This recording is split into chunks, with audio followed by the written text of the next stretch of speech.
welcome back to my channel. It's been a long time since I spoke to you all. I did miss you guys, and I apologize for not being active and putting out more videos that could help with your application.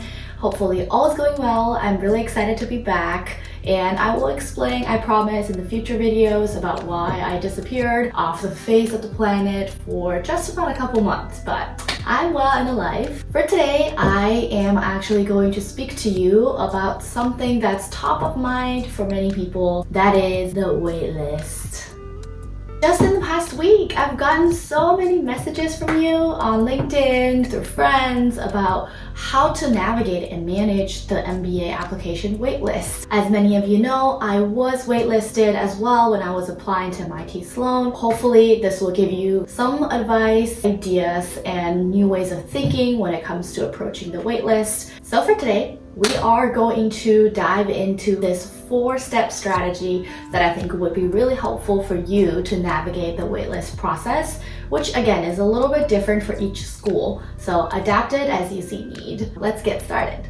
Before we get into the 4 steps, I think it's worth diving a little bit into what is the waitlist. As many of you know, there are usually 3 rounds of MBA applications throughout the year, primarily in the US. You can only apply to 1 round of the applications a year, and after you apply, you will typically get 3 different decisions. You will either be accepted, you will be waitlisted, or you will be rejected. These decisions could come out throughout the entire application process.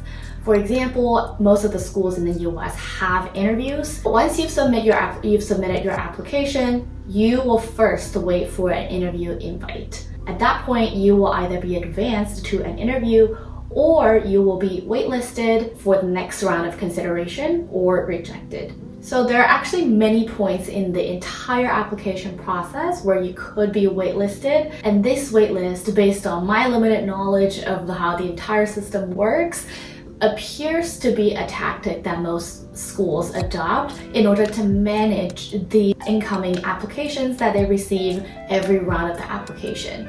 And that number usually is huge. And this waitlist really allows them to be very certain about the candidates that they take in, as well as being able to manage some of the later candidates that turn out to be a better fit. So it's really a channel for them to take the time to make sure they evaluate every candidate fairly.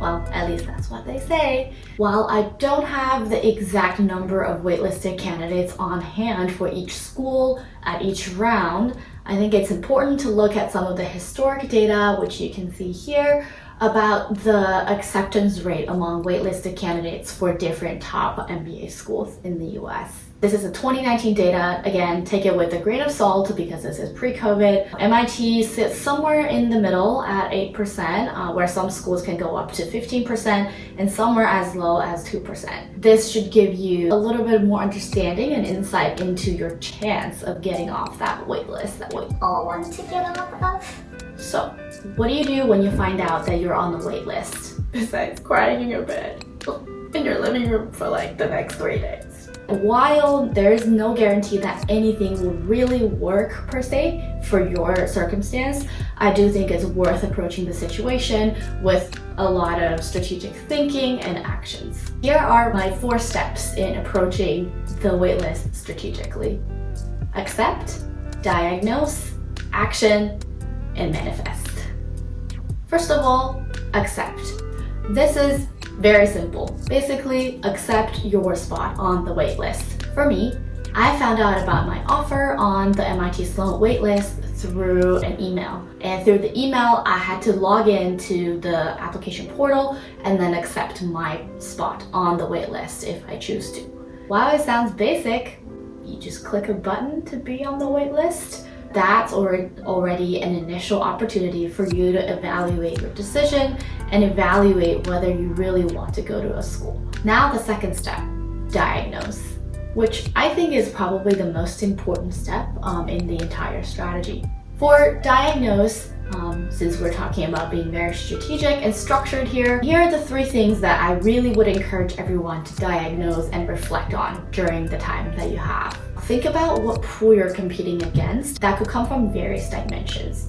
It could be the industry that you work in, could be the role type that you're in, it could be your nationality, or your undergraduate education.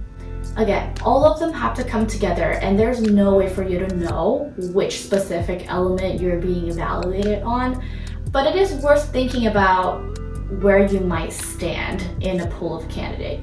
For example, if you've worked in banking, you're an investment banker, you know that very likely you will be competing against other investment bankers of similar tenure and similar experiences. It's very important to identify a couple of those pools and think about who in the pool you might be looking at. For myself, because of the industry that I worked in, my unique value proposition there was that I have experiences in these variety of industries and role types that help me bring a very unique perspective about all operations in a global organization. And the second question you should think about after you've identified the pools that you might be competing against is to think about, what is my unique strength? It's worth thinking about what about you or your experience could make you stand out or can differentiate you from the potential pools that you're competing against. In my particular case, while I actually didn't have a specific pool that I could potentially compete with, I did think that being a people manager at my age, in my circumstance, in the company that I was in, could be something that's really unique among my peers, even outside of those in my industries or my role type. So I just really went in and honed in on that particular experience in my waitlist update, which I'll talk about later. But I think that's a really good time to think about all the things you've done, even including things that you've already mentioned in your application.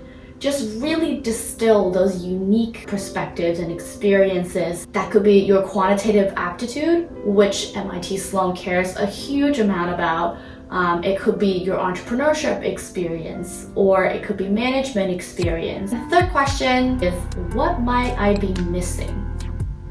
That goes hand in hand with the second question. While you identify your list of strengths, you'll very likely discover the list of gaps or lack of skill sets that you might have that could have led to this waitlist. You should really look at your weaknesses in a very objective way, and you should always believe that no one is perfect, and don't feel discouraged just because you spotted some weaknesses and that's stopping you from getting into your dream school. At the end of the day, if you're so perfect, you wouldn't be pursuing an MBA and you wouldn't want to work on anything during these 2 years of education. So you should be proud of how much you've come so far and just really focusing on how to tell the story better to present your authentic self. For me, I suspected that because of what I've done, at least on paper, my quantitative aptitude and ability to keep up with the coursework might be something that the admissions committee had questions about. Again, this is all me speculating where I fit in that pool and their criteria. Once I figured that out, I made sure to include some of the evidence to prove that I am able to do that also in my application. And another extended example would be MIT Sloan really values creativity and principled leadership. It might be useful to go back and think about some of the past examples and experiences that really highlight your creativity and innovative thinking, especially those that haven't been mentioned in your application already. The third step on my strategy is to take actions. And this is really about approaching the waitlist process according to the school's guideline. I haven't applied to many other schools in the US. I haven't been on the waitlist other than Sloan, so I can't speak for every school, but it's really important for you to keep up with the waitlist update and protocols during the process. And that is, for example, attending all the info sessions targeting at waitlisted candidates and really go in with questions. For MIT Sloan, I remember attending a pure chat-based live event after my waitlist notification, and we had admissions committee members there answering live questions. For example, when will I find out about my result? How should I prepare in the meantime? Is there any other resource you can offer? And so on. My experience is that it's very unlikely that you will know a date about your decision, but it's good to probe and just understand the timeline that they're working with and see if that works with your own. And for MIT Sloan specifically, we were all invited to submit additional information through the portal. There is an essay section and there is a recommendation section. For me, the only thing that I submitted during my waitlist period was another essay, which is completely free of structure and allows me to write however I want in the way that I want to present myself in. That essay, it was really about highlighting my people management experience, my leadership learning, as well as a little bit on my quantitative background. You should also try to go beyond, okay, here are the things that I've achieved, but really your achievements, your reflection, and then how those things together will make you the right candidate for MIT Sloan. Other than the essay, you can also invite additional recommenders to submit recommendation letters for you. This one, I didn't do it because I didn't feel like with the time constraint that I have, I would be able to give any new recommenders enough time to produce a letter that would really add value to my application. It seems like people also, if you have time, take additional tests during that period of time. If you know your GMAT score is not the strongest, you can always consider retaking the test. I would never be able to imagine myself doing that in such a stressful period of time. But that's the question for you to see, how much do you really want to get into the school? And the last point here, again, action taking, but also reflection, is really risk management. And let's be real, you just want to go to a school. I mean, we all have the top school that we would love to go into and dream of going into, but at the end of the day, you just want to make sure as well that you can pursue your MBA experience wherever you end up. So if you don't have an offer already at that point of time, I would really encourage you to also start applying to additional schools. At the point of my MIT application, I already have another offer from a different school. So that made it a little bit easier in terms of managing my mental burden and also managing my self-esteem. But still, it's a really, really tough period. So I feel you, and I just encourage you to stay strong and then manage this process as logically and strategically as possible. Finally, the fourth step is what I call manifest. I know, apparently it's a Gen Z thing and I'm definitely too old for that, but I recently read the book Manifest and learned a couple things from it. It's not as simple as if you think about something hard enough, you'll get it, but it is to kind of have a structured way for you to manifest good things into your life, and that's your mindset, your actions, and just your general plan of how to get there. Once you've done your diagnosis, evaluation, taken actions, and you're just sitting there waiting and thinking, what can I do? What I would say is, first of all, continue reaching out to the people in that school.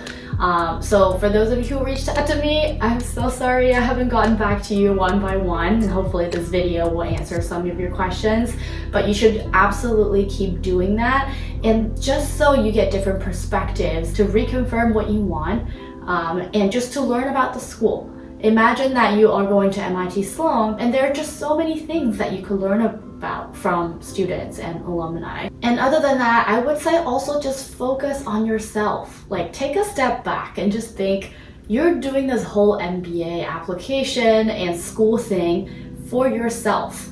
And you have specific goals that you want to achieve. You have specific areas and experiences that you want to get out of. Just focus on those and start working on them while waiting for the decision. Because at the end of the day, I believe that no matter where you go, if you have the right attitude and the right work ethics, you're going to achieve quite a bit, no matter what school you go to. So it's more important to focus on yourself, learn about yourself, really have your goals coming together during this period so that you feel at ease when you actually start the program. Once again, I absolutely feel your stress and confusion and apprehension during this period, and that's why I wanted to make this video just dedicated to the waitlist to make sure that you can get through it with some tips, hopefully, but if not, at least some encouragement from someone who also went through that process. Be patient, be positive, be strategic, and keep talking to people and doing what you've been doing best. I wish you all the best of luck, and if you have any other questions, do leave a message. I'll do my best to get back to you. Thank you again for watching my video, and remember to subscribe if you haven't already. See you next time. Bye.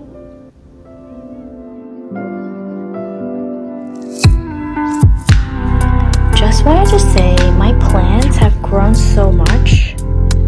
Since our first video, I even swapped into a bigger pot. And then this is a new mic that I borrowed from one of the labs at MIT. I will be sure to make better use of this going forward. Bye!